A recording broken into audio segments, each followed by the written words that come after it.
Hey everybody, David here, and today I want to talk about The Irishman. This was a movie that dropped this past weekend on Netflix, and I wanted to talk about it. So this is the new Martin Scorsese film. Martin Scorsese causing up a lot of drama this fall for a lot of people that love Marvel movies. But look, everybody has their opinion, and that's fine. And look, just because he doesn't like something I like doesn't mean I'm going to boycott him. I like Martin Scorsese's films. I haven't seen every film he's directed. That's something I think I should work on, but I've seen a good handful of his films, and every film I've seen of his, I can't say that I've been disappointed. I've really enjoyed a lot of his work, so all of his work that I've seen.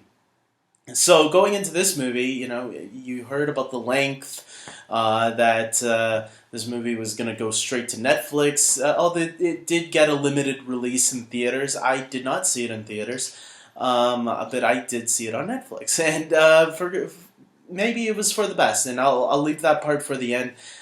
First of all, I want to say this is a really great crafted film, from the cinematography to the acting. I think the actors definitely took this to the level that you need for a Martin Scorsese film.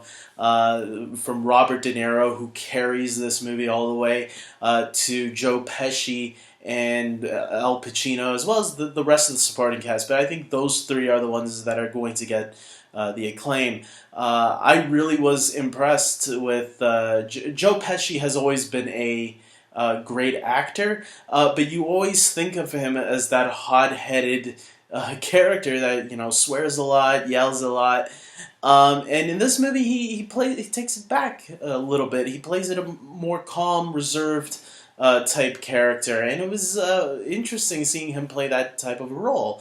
Actors should not be typecast. They're actors for a reason. They can play roles differently if they want, and I don't know if that's because he's older now and wiser, or if that's just the choice that they wanted to go with. I thought it was great having him in this movie. I haven't seen Joe Pesci in a movie for a long time, so it was great.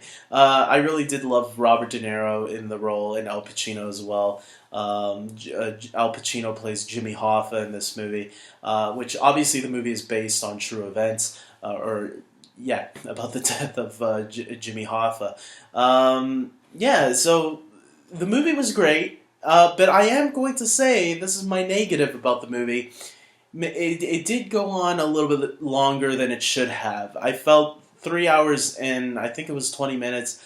I was feeling the length of the film towards the middle of the movie. By that point, I was starting to feel the length of it and was thinking, couldn't they have cut out, like at least 40 minutes shorter than what it actually was? I think if it was, I think this movie could have done great in theaters. It does feel like a Goodfellas type of film, and I think people do love Goodfellas. I really enjoyed it. I watched it not too long ago, and really love that movie.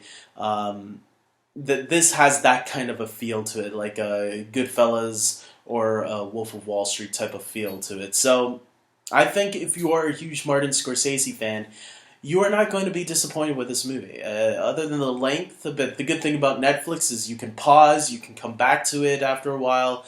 If you feel the length, that you say, okay, I'm going to stop here and then I'll come back later and watch the rest. That's the good thing about Netflix. Netflix offers you that, and I agree with Martin Scorsese. I saw something about him recently saying that he hopes that young people don't watch this on their phone, and I agree with that. I think watching any movies on your phone is stupid, and you should watch it on the television where it should be seen, or even on the big screen. If you really love Martin Scorsese, I can see the hardcore fans of Martin Scorsese. You should go to the theaters to see this then, because it is a great filmed movie. And so with that, guys, I think I'm leaving it here. I don't really have much else to add other than the movie was really, really good. So if I were to rate it, I would give it an 8 out of 10 easily.